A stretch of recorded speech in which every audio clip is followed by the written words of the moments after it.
कथा सुनो सुनो सिद्धार्थ कथा।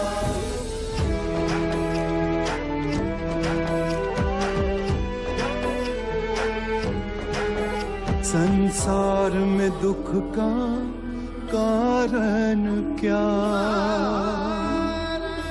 संताप शोक का निवारण क्या। संसार में दुख का कारण क्या, संताप शोक का निवारण क्या। इस खोज में सब कुछ त्याग दिया, हर वैभव से वैराग लिया। वो सृष्टि से संयुक्त हुए, सिद्धार्थ से गौतम बुद्ध हुए।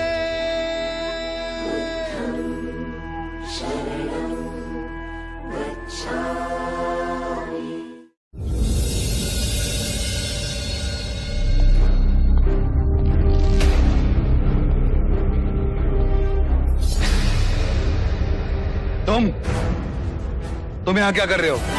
क्यों? मैं आपके कक्ष में नहीं आ सकता?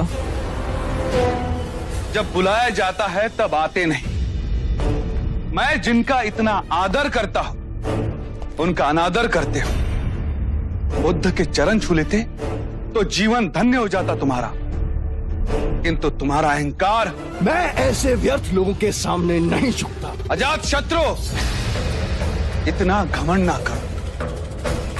सर झुकाओगे नहीं तो एक दिन सर कटवाओगे। वाह, क्या आशीर्वाद दे रहा है एक पिता अपने पुत्र को।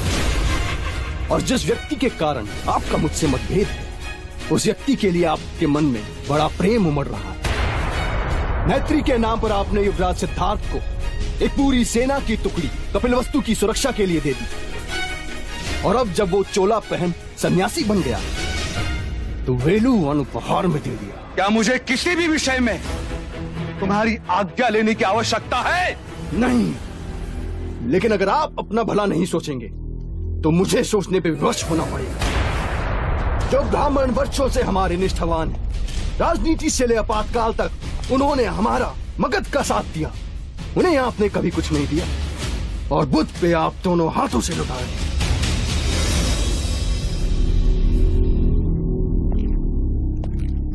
पुत्र, तुम्हारी मन की आंखें अभी खुली नहीं है। हमने ब्राह्मणों के साथ कोई अन्याय नहीं किया, पर बुद्ध अनमोल है। वो समस्त मानव जाति को संवारने आए। वो हम सबके दुख दूर करेंगे। दुख आप दें और दूर करे बुद्ध। अजात शत्रु, कहने दीजिए मुझे और मेरी माँ को बहुत दुख दिए हैं आपने उस आम्रपाली के कारण।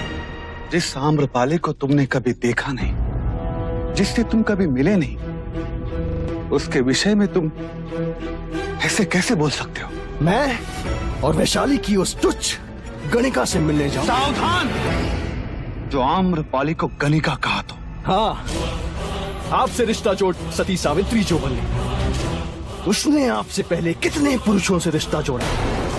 उसके हृदय में न जाने कितने लोग बसते। आपके पैसों पे पलने वाली एक तुच्छ गणिका। अजात शत्रु, मैं पिता हूं तुम्हारा। उसका खेद है मुझे।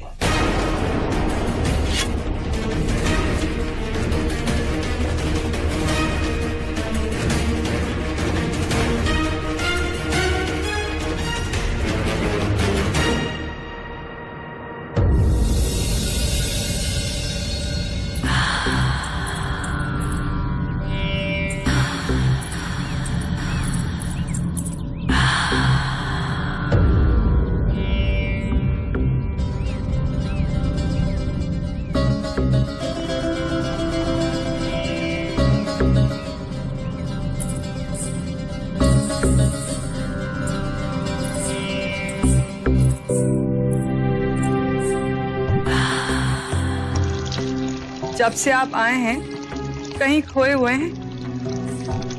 कोई बात है? मुझे नहीं बताएंगे? तुम्हें बताऊंगा तो तुम्हें भी दुख ही होगा।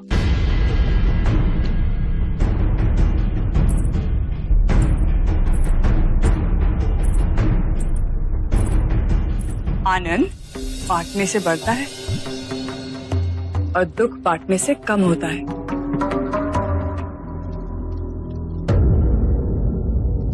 कहने को मगध नरेश बिंबिसार हूं, किंतु इतना विवश कोई साधारण मनुष्य भी ना होगा।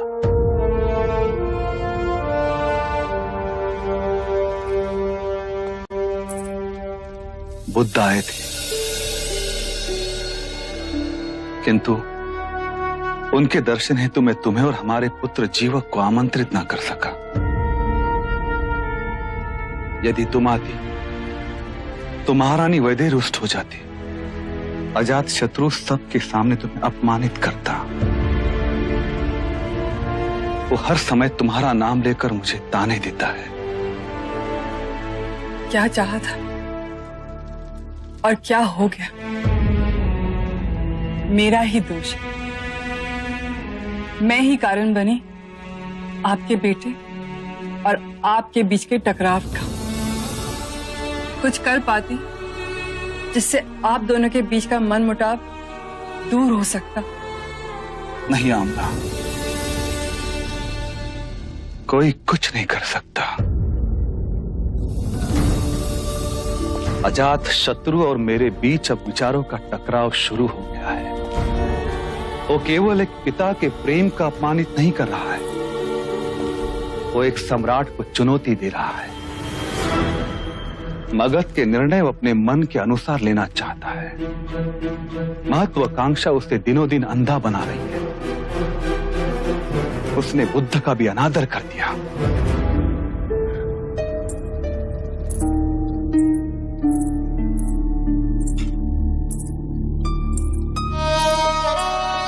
मुनीवर के तो आगे हर शीश अपने आप ही झुक जाता है। किंतु उस अहंकारी का ना झुका। आम्रपाली, ये मेरा प्रारब्ध है, इसे मुझे ही भुगतना होगा। कोई इसमें मेरी सहायता नहीं कर सकता।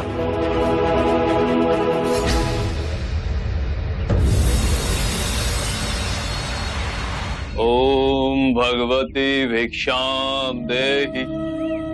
ओम भगवती भिक्षाम देहि।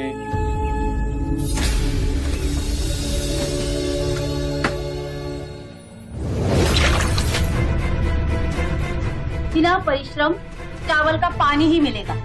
चावल चाहिए तो जाकर खेत जोतो। कल्याण।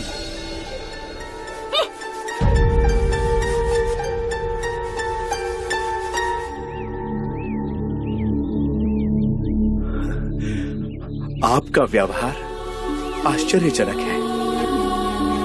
उस महिला ने आपके साथ दुर्व्यवहार किया और आपने उसे आशीर्वाद दिया। आप में तो शांति का स्रोत बह रहा है। मैं तो निम्न हूँ, ये मेरे गुरु का प्रसाद। कौन है आपके गुरु? शाक्य मुनि बुद्ध। यह विचलता का ज्ञान मुझे समझाएंगे? मैं ज्ञान दूं? मैं तो अभी भी उनसे ज्ञान प्राप्त कर रहा हूं। वो कहते हैं मध्य में रहो। मध्य बिंदु में न दुख कलपता है, न ही सुख बहा ले जाता है। और कहाँ है ये मध्य बिंदु? शाक्य मुनि कहते हैं हर व्यक्ति के अंतर में है ये मध्य बिंदु। केवल जाग जाओ तो वो सबको प्राप्त है। यही परम ज्ञान का द्वार है। संसार में जो जीव आता है वो उसी परम सत्य का ही रूप है, बस पदार्थ के रूप में प्रकट होता है और अप्रकट हो पदार्थ में ही विलीन हो जाता है। इतना गुण सत्य इतनी सरलता से समझा दिए। कुछ और बताइए ना। बुद्ध अपने अनुभव की बात करते हैं। हर जीव में वही परम सत्य है, इसलिए हम दोनों हाथ जोड़ प्रणाम करते हैं। ये कोई भौतिक संस्कृति की बात नहीं, ये इस बात की सूचना देती है मेरे अंदर का परम सत्य आपके परम सत्य को पहचान रहा है। चाहे आपको ये ज्ञान हो या ना हो। क्या आपके गुरु मुझे अपना शिष्य स्वीकार करेंगे? अवश्य। हम शीघ्र ही मिलेंगे आपके गुरु शाक्य मुनि से। मोगलाना, मोगलाना, हम जिसे ढूंढ रहे थे वो मिल गया। शाक्य मुनि बुद्ध, उनके कथन अनुसार हम सबके अंतर में एक परम ज्ञान का द्वार है। उन्होंने स्वयं इसका अनुभव किया है। वो सुनी सुनाई बात नहीं दोहराते, अपने अपने अनुभव की बात करते हैं। तो देर किस बात की मित्र, चलो अभी उनके पास चलते हैं। गुरु भाइयों, हम अपने साधना के मार्ग पर चलते हुए शाक्य मुनि बुद्ध की शरण में जाएंगे, परम ज्ञान की प्राप्ति के लिए। आपके चेहरे का भाव देखकर तो ऐसा प्रतीत हो रहा है जैसे कोई विशेष उपलब्धि का द्वार खुलने योग्य है। हम भी चलेंगे आपके साथ। गुरुजी, हम भी आपके साथ चलेंगे। हम भी चलेंगे गुरुजी। यदि आप सब साथ चलेंगे तो आश्रम में कोई शिष्य बचेगा ही नहीं। कोई तरीका तो होगा। फिर तो यही उचित है कि पहले हम गुरुदेव के पास जाकर उनकी आज्ञा लेते हैं।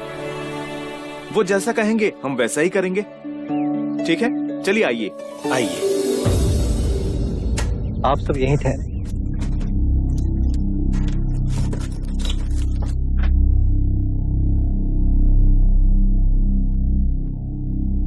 प्रणाम गुरुदेव।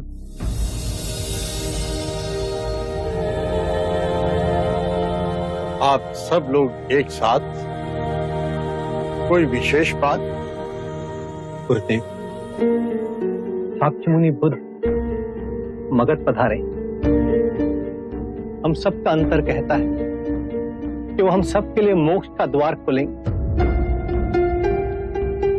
यदि आपकी आज्ञा हो तो हम उनकी शरण में जाएंगे। हाँ गुरुजी, हम भी चलेंगे। हम भी चलेंगे गुरुजी। आप सब चले जाएंगे। मैं तो चाहता था कि तुम और मोगलाना आश्रम के कार्यभार को अपने हाथ में ले और अपने निर्णय से चलाओ। मुझे कोई आपत्ति ना होगी। गुरुदेव, जब हम घर छोड़कर आ गए तो अब हमें इस आश्रम के मोह में कृपा मत बांधिए। हमारी आत्मिक प्रगति शाक्य मुनि बुद्ध के पास होगी, ऐसा विश्वास है मन में। यह आश्रम भी तो आपकी धरोहर है। गुरुदेव, कृपया आश्रम के मुंह से हमारे पांव में बेड़ियां न डालें। तो फिर ठीक है, जाओ और परम ज्ञान को प्राप्त करो।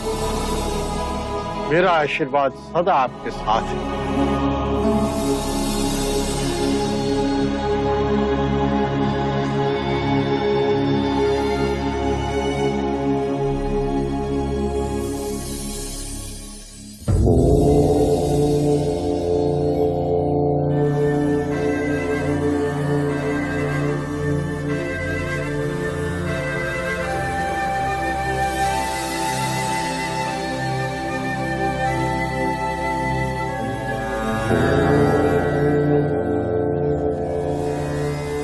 ये सारिपुत्र, ये मोगलाना गुरुदेव संजय के शिष्य हैं। आपके भिक्षु बनना चाहते हैं। अपने सभी साथियों को ले आए।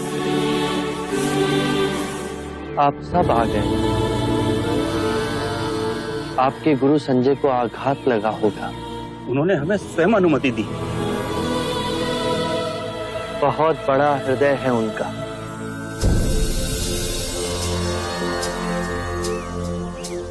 हमें वो अलौकिक दृष्टि नहीं है। बस सजी से आपकी सुगंध का समाचार आया। हमें लगा कि आपके चरणों में हमें मुक्ति प्राप्त हो। आपको देखा तो लगा कि जन्म जन्मों की खोज पूरी हुई।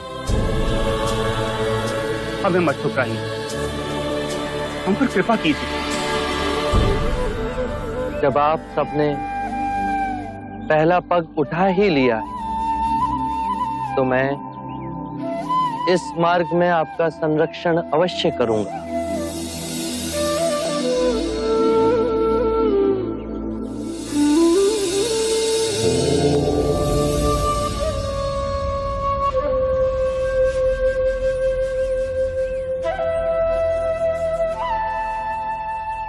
आपको ध्यान से क्या मिला गुरुवर? कुछ नहीं। क्रोध खोया, उदासी खोई, चिंता खोई, असुरक्षा की भावना खोई, वृद्धावस्था का भय खोया और मृत्यु के दर पर विजय प्राप्त हुई। मेरे भिक्षुओं, मैं अच्छे आचरण को ही सबसे उच्च मानता हूं। यदि जंगल में आग लग जाए तो उसे बढ़ने के लिए वो अपने मार्ग के सभी पौधों और वृक्षों को खाती। जितना ईंधन खाती है, उसकी अग्नि की तीव्रता और व्याग्रता उतनी ही अधिक बढ़ती जाती है। उसी प्रकार दुष्ट प्रवृत्तियां, क्रोध, चिंता, लोभ, भय तब तक ही बलवान रहेंगे जब तक हम उसे ईंधन देते रहेंगे। घृणा और लालच की अग्नि तब तक ही प्रज्वलित रहती है जब तक हम उसे संसार की कामनाओं से बांधे रखते हैं। यदि किसी व्यक्ति का सारा ध्यान जीवन का परम दिव्य धन कमाने में, तो वो जितना कमाएगा उतना ही उसका मन कलेश से भरा रहेगा। वो कभी संतुष्ट नहीं होगा। उसके प्राणों को हमेशा एक भय बांधे रखेगा। यदि ये धन समाप्त हो गया तो? यदि किसी व्यक्ति ने इन बीड़ियों को ही काट दिया तो ना उसे आने वाले कल की चिंता रहेगी, ना बीते हुए कल का बोझ। वो स्थिर रहेगा, जीवन के हर क्षण को जिएगा, मध्य में ही केंद्रित रहेगा। उसे इसी समय इस सृष्टि का आनंद प्राप्त होगा।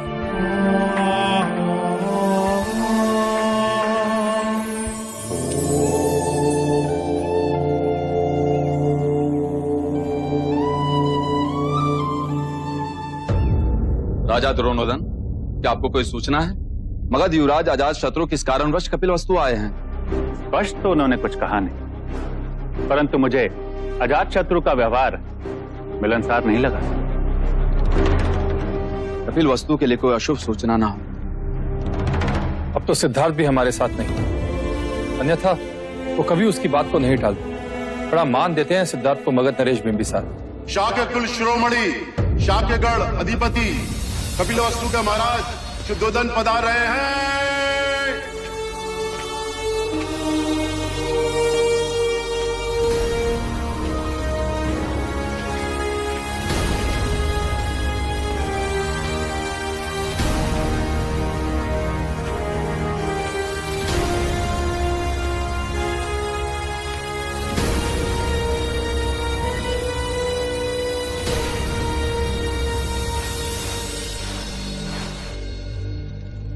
महाराज, युवराज अजात शत्रु आपसे मिलने की अनुमति चाहते हैं। वो इस समय कुमार देवदत्त के साथ अतिथि कक्ष में। उन्हें आदर के साथ लाया जाए। जी महाराज।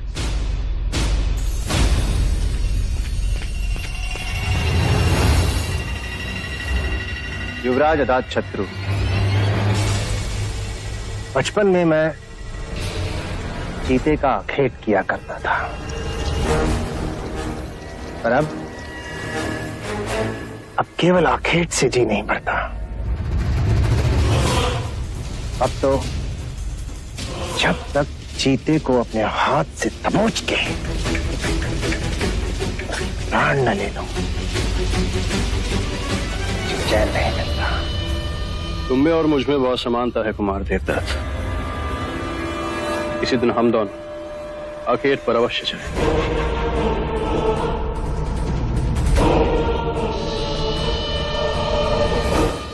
महाराज शुद्धोधन ने आपको दरबार में आदर पूर्वक बुलावा भेजा है। चलो मित्र, महाराज से भी मिलने।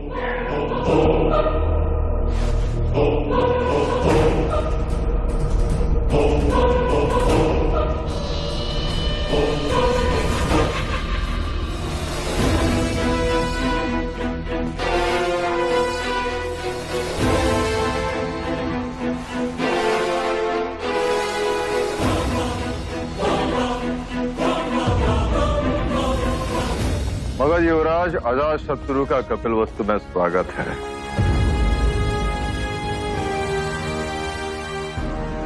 यदि आप हमें कपिल वस्तु पधारने का संदेश भेजते तो आपके सम्मान में हम उचित प्रबंध कर पाते। कुछ स्थिति ऐसी पैदा हुई कि हमें अचानक आना पड़ा। महाराज, मगध में जब से युवराज सिद्धार्थ बुद्ध बनकर आए हैं, स्थिति उथल पुथल हो गई। सामाजिक विषमताओं का निर्माण हो रहा है। दूसरे प्रदेश के लोग सन्यासी बनकर मगध की ओर आ रहे हैं। समाज के कई वर्गों में इस बात को लेकर असंतोष जन्मा है। और दूसरी बात जो हमारी चिंता को और बढ़ा रही है, दक्षिण मगध के कुछ गांवों में लुटेरों का आक्रमण हो रहा है।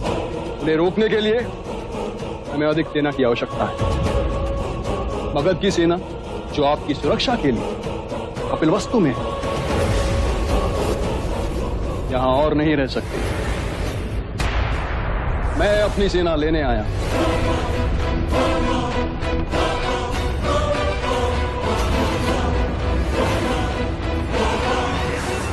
यदि आप अपनी सेना ले जाएंगे तो आपके और हमारे व्यापार में दुष्प्रभाव पड़ेगा। व्यापारियों की सुरक्षा का प्रश्न खड़ा हो जाएगा और कौशल अवसर देखकर उपद्रव मचा देगा। महाराज, मैं विवश हूं और वैसे भी इतने वर्षों में कपिलवस्तु ने अपना खोया हुआ बल पा ही लिया होगा। अब मगध की सेना की यहां मुझे कोई विशेष आवश्यकता नजर नहीं आती। मुझे आज्ञा दे महाराज।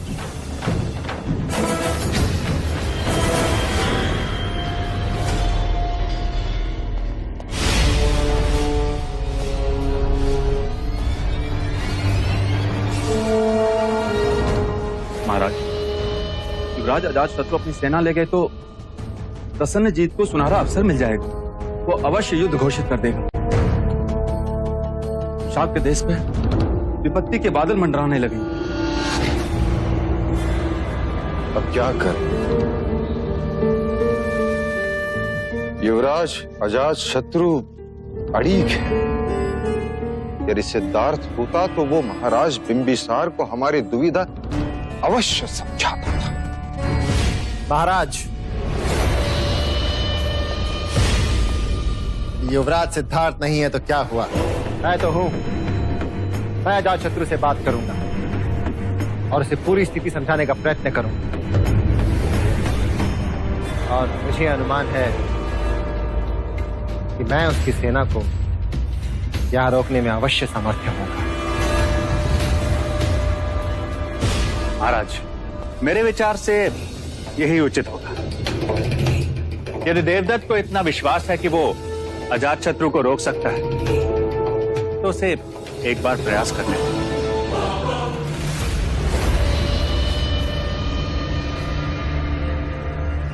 ठीक है देवदत्त, तुम प्रयास करके देख लो।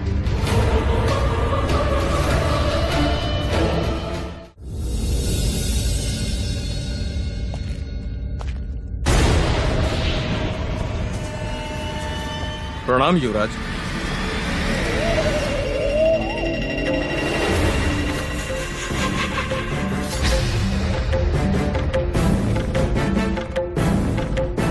ये क्या है युवराज? इतने वर्षों तक आपने हमारी सुरक्षा की है। महाराज शुद्धोधन की ओर से ये भेंट स्वीकार कर, और महाराज ने आपको सुरक्षित मगध लौटने की शुभकामनाएं दी है। आपसे किसने कहा कि हम मगध लौट रहे हैं? महाराज बिंबिसार का ऐसा कोई आदेश हमें नहीं मिला। ये आदेश मैंने दिया।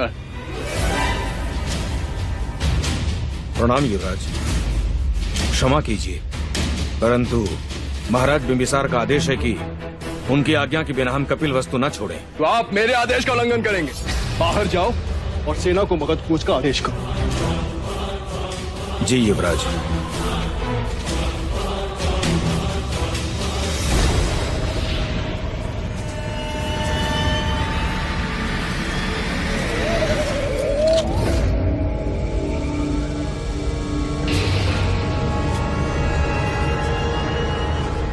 हम में और भी समानताएं हैं मित्र।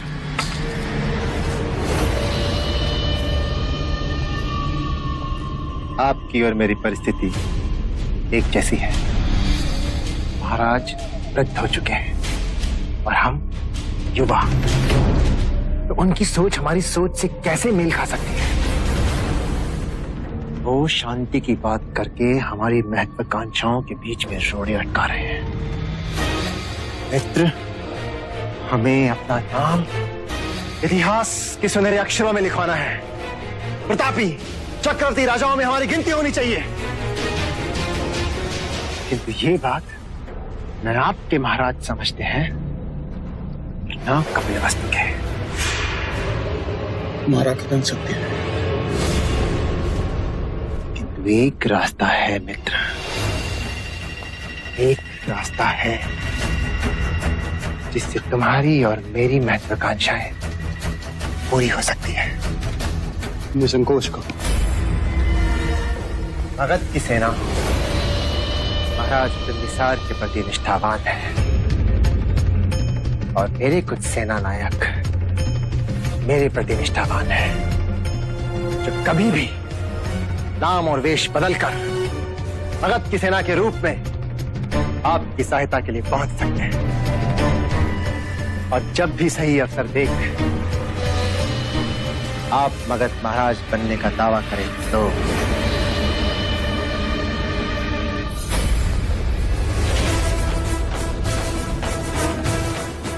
और इसके बदले में आप मुझे शक्तियों का महाराज घोषित कर दें।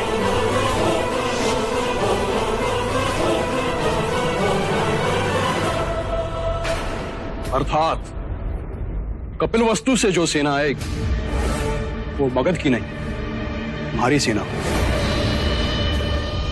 राज बिंबिसार की निष्ठावान सेना यहीं कपिल वस्तु में रहेगी, अटका के रखी जाएगी महाराज बिंबिसार से दूर। मित्र, महाराज की आज्ञा का पालन करके अपना स्वार्थ साधो, अपनी सेना को यहीं रहने दो। एक बड़े लाभ के लिए मुझे छोटी पराजय स्वीकार है। मगध की सेना यही कपिल वस्तु में तैनात रहेगी।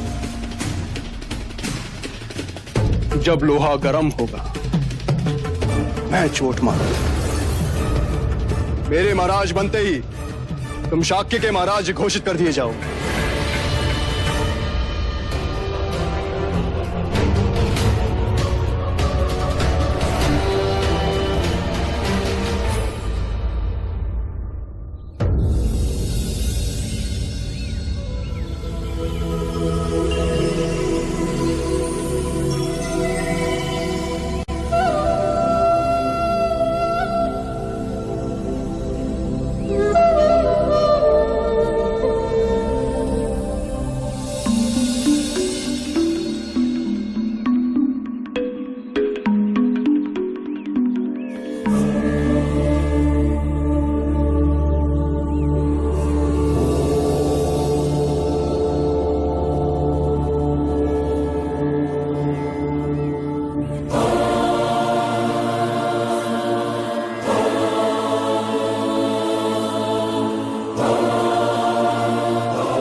सरीपुत्र और मुगलाना के गुरु संजय।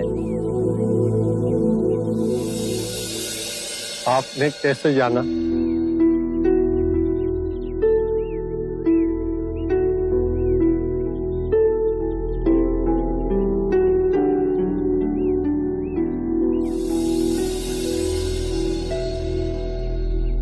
जिस दिन से मेरे शिष्य आपके भिक्षु बने, उसी दिन से मेरे मन में जिज्ञासा थी कि आपसे मिलूं। मेरे भी कुछ प्रश्न हैं, कृपा करके उनके उत्तर देंगे? अवश्य। आपका शिक्षण क्या है? आपके सिद्धांत क्या है? वैसे मेरे विषय में मैं कहूं तो मैं किसी सिद्धांत पर भरोसा नहीं करता। आपको अपने सिद्धांतों पर भरोसा ना होने में भरोसा है? क्या आप अपने अविश्वासी होने पर विश्वास करते हैं? ये तो वाक्यों का खेल। नहीं, ये आपकी बुद्धि का खेल है। मेरे विश्वास और अविश्वास का तो प्रश्न ही नहीं है। प्रश्न है कि आपके सिद्धांत क्या है? यदि कोई भी व्यक्ति एक बार किसी भी सिद्धांत को पकड़ लेता है तो सर्वप्रथम वो अपनी स्वतंत्रता खो देता है।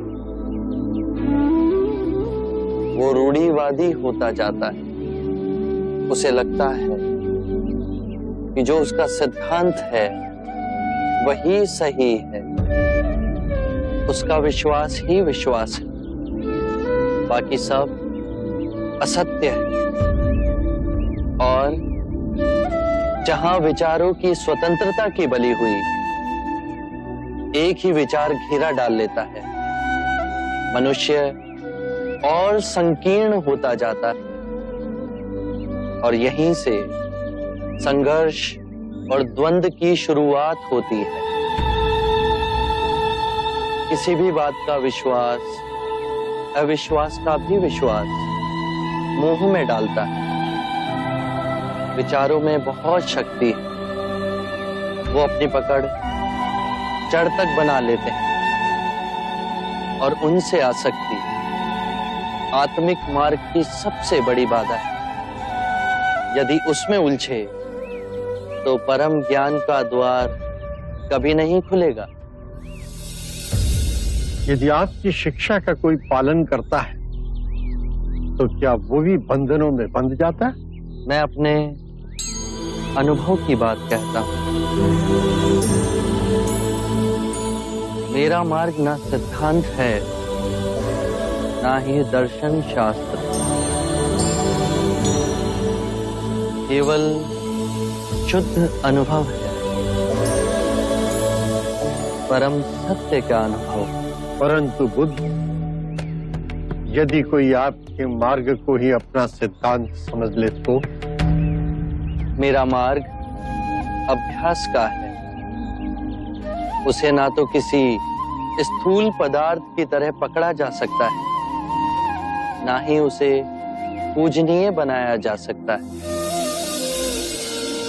मेरा ज्ञान ऐसा समझें कि एक नाव है जिससे नदी पार की जा सकती है, परंतु नदी पार करने के उपरांत हम उसे अपने सर पे तो नहीं ढूले जाते ना। मन करता है कि आपके चरणों में गिर पड़ूं, किंतु अभी भी कोई ऐसी भावना है जिसकी पकड़ मुझ पर अब तक है।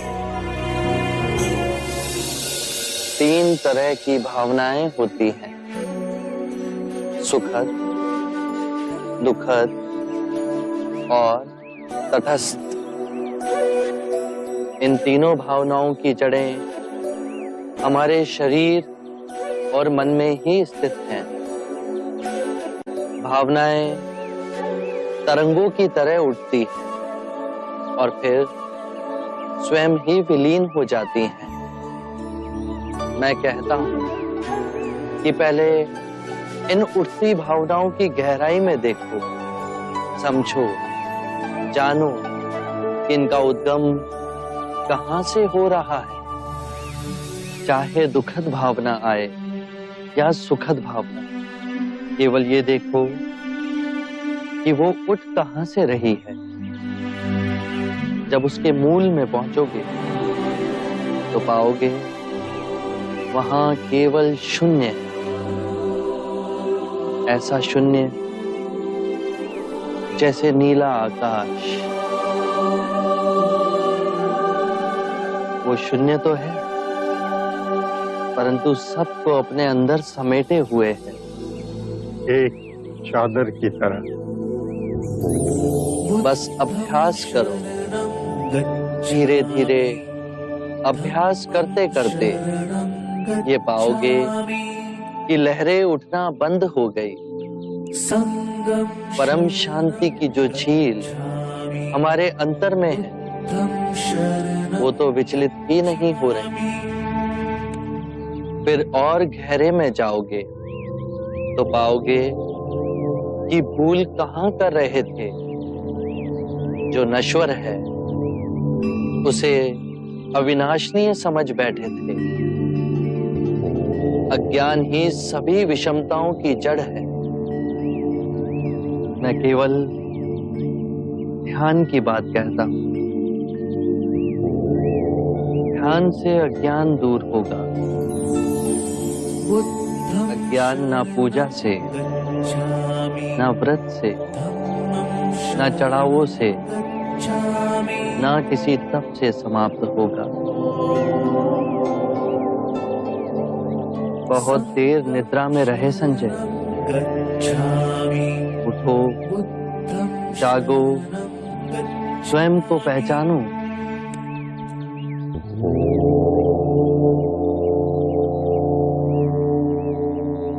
आप दर्पण हैं बुद्ध।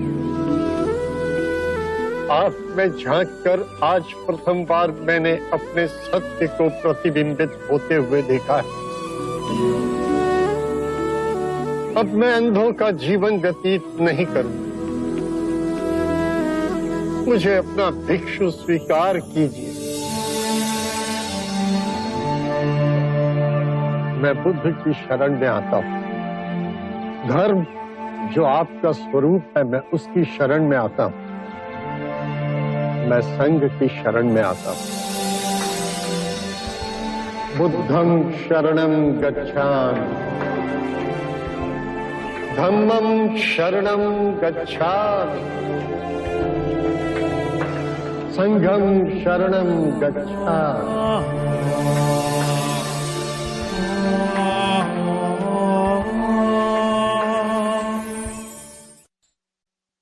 ऐसी क्या विपदा आन पड़ी कि राजगृह के व्यापारी आधी रात्रि हमसे मंत्रणा करने यहां पहुंचे। युवराज, बुद्ध के विरोध हमारी जो चिंता है, आपके सिवा और कौन समाधान करेगा? कहिए, हमसे जो बन पड़ेगा हम करेंगे। बड़ी विपदा है युवराज। घोर क्रांति आई हुई है नगर में। प्रत्येक युवक के अंदर होड़ मची हुई है उस बुद्ध का भिक्षुक बनने की। वो अपने वृद्ध माता पिता को छोड़कर, पत्नियों को त्याग कर, बच्चों से मुंह मोड़कर, सभी चीजों को त्याग कर संन्यास और वैराग्य के मार्ग पर जा रहे हैं। मगध इस तरह अपना युवाधन खो देगा महाराज। समस्या भीषण रूप धारण कर रही है। विवाह योग कन्याओं के विवाह नहीं हो रहे। और अपनी सेना को लीजिए, वहां भी युवा कहां भर्ती हो रहे हैं। तो आपकी समस्या सामाजिक है। हमें सामाजिक समस्या से क्या लेना देना? हम तो अर्थव्यवस्था की डामाडोल होने की आशंका से भयभीत थे महाराज। यदि सब वैरागी हो गए तो हमारी सारी दुकानें बंद हो जाएंगी युवराज। तो आप महाराज बिंबिसार के सामने अपनी समस्या को रखिए। रखी थी। उन्होंने कहा कि वो किसी की निजी इच्छा में हस्तक्षेप नहीं कर सकते। युवराज, अब आप ही हमारा संरक्षण करें। आपके पास धन है। धन से बड़े बड़े सत्य को झुटलाया जा सकता है। कुछ ऐसा कीजिए, लोगों को धन दे, उन्हें उकसाइए, जनता में ये बात फैलाइए कि ये भिक्षुगण सबके सब ढोंगी। भिक्षुओं को चुनौती दीजिए, कुछ ऐसा करिए कि इनका नाम ही मटिया मेट हो जाए। ये कोई कठिन कार्य नहीं है, हम कर सकते हैं। लेकिन महाराज को पता चला, कौन साथ देगा? आप।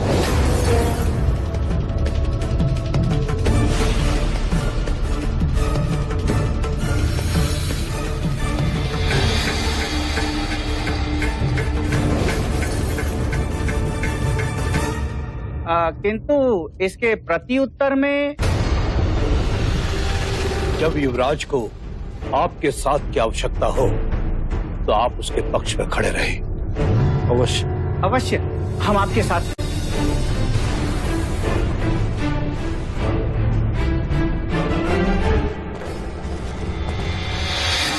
युवराज, ये सभी व्यापारी आपके पक्ष में हैं। अब सही समय पर सत्ता परिवर्तन के बारे में सोचें।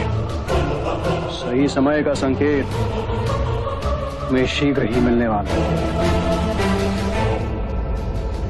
आरंभ हो गई निर्वाण प्रथा, सुनो सुनो ये बुद्ध कथा।